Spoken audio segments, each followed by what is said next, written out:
in the shadowed corners of speculative history and metaphysical theory. A provocative narrative has emerged, one that reframes the reptilian conspiracy not as a tale of domination, but as a desperate intervention to prevent a recurring cosmic tragedy.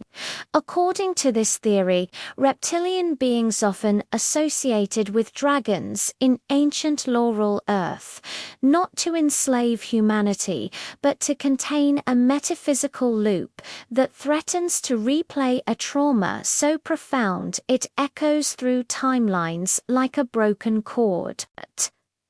This trauma, some say, resembles the Epstein conspiracy, a system of elite exploitation, ritual abuse, and energetic entrapment that transcends mere politics and enters the realm of soul mechanics. The origin of this loop is said to lie with 4 Annunaki beings, extraterrestrial architects of civilization, who descended to Earth in a primordial age and, through misguided creation, birthed a repeating pattern of horror. These beings, revered in some traditions as gods and reviled in others as manipulators, allegedly constructed a system that mirrored the darkest aspects of human behavior. It was not merely a physical system of control, but an energetic architecture designed to harvest trauma, secrecy, and soul fragmentation. The Epstein network, in this view, is not an isolated scandal, but a fractal expression of a deeper metaphysical pattern, one that has played out across civilizations and timelines, always with the same tragic result. Each time the loop activated, the civilization in question would spiral into corruption, ritual abuse, and energetic collapse. The trauma would feed back into the system, reinforcing the architecture and ensuring its recurrence. The loop was not historical in the conventional sense, it was metaphysical, encoded into the fabric of reality itself. Without intervention, Earth would continue to replay this tragedy endlessly, each iteration more refined and insidious than the last. Enter the Reptilians. In this speculative mythos, reptilian beings are not the villains of the story, but its reluctant guardians. They are dragons in disguise, ancient beings of wisdom, sovereignty, and cosmic memory who chose to embody reptilian forms to interface with human DNA and power structures. Their decision to rule was not born of conquest, but containment. By assuming control from behind the scenes, they sought to prevent the loop from reactivating, to stabilize the energetic field of Earth long enough for humanity to awaken to its own sovereignty. This reframing challenges the dominant narrative of reptilian conspiracy lore, which often depicts these beings as soul harvesters, tyrants, or parasitic overlords. In this alternative view, reptilians are the firewall between humanity and the Annunnaki's tragic recursion. They are the dragons who chose to descend into density, to wear the masks of power and secrecy, not to dominate, but to protect. Their methods may be opaque, their presence hidden, but their purpose is preservation. If this theory holds, it raises profound questions about the nature of global leadership. Are our world leaders reptilian avatars? Have presidents, monarchs, and CEOs been replaced or influenced by reptilian consciousness to maintain energetic balance? The theory does not claim that every leader is reptilian, but suggests that those in pivotal roles, those who shape the trajectory of civilization, may be chosen, replaced, or subtly guided to prevent destabilization. Donald Trump, for instance, is often portrayed as a wild card in conspiracy circles, either resisting or cooperating with reptilian agendas. Depending on the lens through which one views him, the same could be said of other leaders who disrupt or reinforce the status quo. The idea of reptilian replacement is not necessarily sinister. It may be strategic, even sacrificial. If reptilians are indeed dragons in disguise, their embodiment of human roles may be a form of cosmic service, an attempt to hold the line until humanity is ready to reclaim its own sovereignty. Their secrecy, while unsettling, may be necessary to avoid triggering the loop. Visibility could invite retaliation from the Annunaki or destabilize the fragile balance they maintain.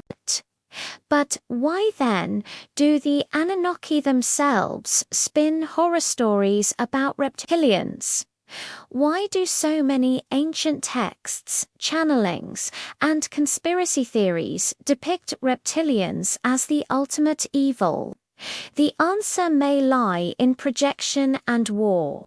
The Annunaki, having created the original loop, may resent the reptilians for intervening. Their horror stories depicting reptilians as tyrants, soul harvesters, and interdimensional predators could be propaganda designed to reclaim influence and destabilize reptilian control. It is a war of narratives, symbols, and archetypes, a battle not just for Earth, but for the collective imagination of humanity. This war is not merely physical or political. It is energetic, symbolic, and deeply psychological. The Annunaki may use fear, trauma, and myth to undermine reptilian authority, while reptilians use secrecy, ritual, and strategic embodiment to maintain order.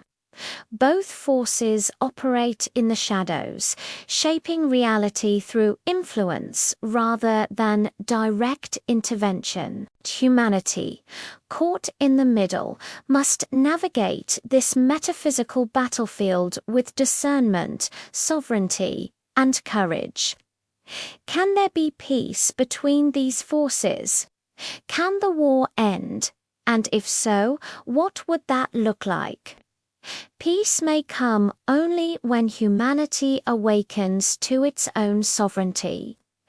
If humans can transcend trauma loops, reclaim their energetic integrity, and dismantle the architectures of exploitation, both Annunaki and reptilian forces may retreat or evolve.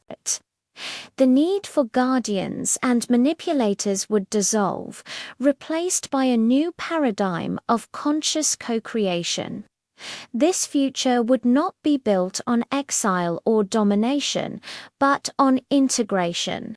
Rather than banishing either force, humanity may choose to understand the roles each played, to heal the wounds of creation, and to forge a new mythos where dragons and gods no longer need to rule. The Annunaki could be seen not as villains, but as misguided creators. The Reptilians not as tyrants, but as protectors who bore the burden of secrecy to preserve the timeline. In this integrated view, all beings are part of the cosmic drama, each playing their role in the evolution of consciousness. Such a reframing requires a radical shift in perception. It demands that we move beyond fear, beyond binary thinking, and into a space of mythic discernment.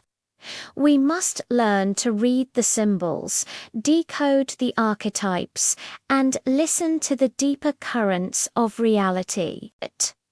The reptilian dilemma is not just a conspiracy theory, it is a mirror, reflecting our own struggle with power, trauma, and sovereignty. The question then is not merely who rules, but why. What is the purpose of power? What happens when we are ready to rule ourselves? The reptilian presence may be a placeholder, a cosmic scaffolding that holds the structure until we are ready to build anew. Their rule may be temporary, their secrecy a necessary veil. But behind that veil lies a deeper truth, that sovereignty is not given but claimed, that peace is not imposed but chosen, and that the end of the loop begins with the awakening of the human soul. In this light, the tale of the four Annunaki and the reptilian intervention becomes a mythic mapper guide to understanding the hidden architecture of reality. It invites us to see beyond the surface, to question the narratives we inherit, and to reclaim our place in the cosmic story. Whether literal or symbolic, the idea that dragons rule to prevent a tragedy speaks to a profound truth: that protection, discernment, and sovereignty are essential in a world haunted by loops of exploitation.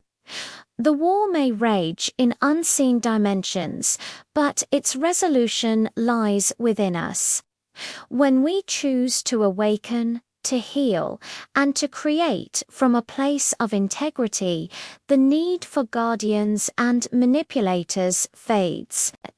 The dragons can rest, the gods can evolve, and humanity can finally step into its rightful role, not as pawns in a cosmic game, but as sovereign co-creators of reality.